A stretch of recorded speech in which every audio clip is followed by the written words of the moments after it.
அண்மை செய்தி. அமைச்சர் மா சுப்பிரமணியன் மற்றும் அவரது மனைவி நேரில் ஆஜராக சென்னை சிறப்பு நீதிமன்றம் ஆணை பிறப்பித்திருக்கிறது. கூடுதல் விவரங்களோடு இணைகிறார் செய்தியாளர் மதியழகன். வணக்கம் மதியழகன், விவரங்கள். சென்னை கிண்டியில் உள்ள தொழிலாளர் காலனியில் எஸ் கே கண்ணன் என்பவருக்கு ஒதுக்கீடு செய்த சிட்கோ நிலத்தை தமிழக அமைச்சர் மா சுப்பிரமணியன் சென்னை மேயராக இருந்தபொழுது தனது அதிகாரத்தை தவறாக பயன்படுத்தி முறைகேடான ஆவணங்கள் மூலம் தனது மனைவி காஞ்சனாவின் பெயருக்கு மாற்றம் செய்துள்ளதாக சைதாப்பேட்டையைச் சேர்ந்த பார்த்திபன் என்பவர் புகாரளித்தார்.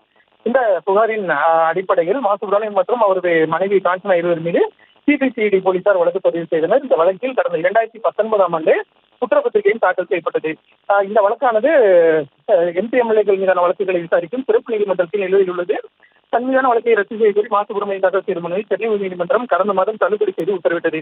இந்த நிலையில் இந்த வழக்கில் குற்றச்சாட்டு பதிவுக்காக அமைச்சர் மா சுப்பிரமணியன் அவரது மனைவி ஆகியோர் இன்று நேரில் ஆஜராக சிறப்பு நீதிமன்றம் உத்தரவிட்டிருந்தது. இதனிடையே இந்த வழக்கு இன்று மீண்டும் சிறப்பு நீதிமன்ற நீதிபதி ஜி பிரபாகரன் முன்பு விசாரணை கொண்டது. அப்பொழுது அமைச்சர் மா சுப்பிரமணியன் சார்பில் ஆஜரான வழக்கறிஞர் சென்னை உயர்நீதிமன்ற உத்தரவை எதிர்த்து உச்சநீதிமன்றத்தில் மேல்முறையீடு செய்துள்ளதால் வழக்கை ஜூன் மாதத்திற்கு ஒத்திவைக்க வேண்டும் என கேட்டுக்கொண்டார். ஆனால் அதற்கு நீதிபதியை பொறுத்தவரையில் குற்றச்சாட்டு பதிவுக்காக அனைத்து ஆவணங்களும் தயாராக இருக்கிறது, எனவே ஜூன் மாதத்திற்கெல்லாம் ஒத்திவைக்க முடியாது என்று கூறி இந்த வழக்கினுடைய விசாரணையை மே மாதம் 23ஆம் தேதிக்கு ஒத்திவைத்திருக்கிறார்.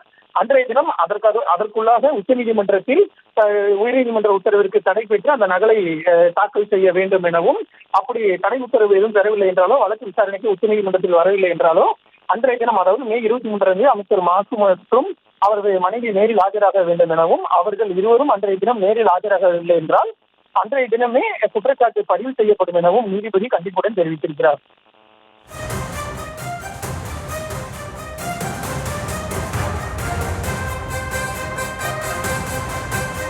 விவரங்களுக்கு நன்றி மதியழகன்.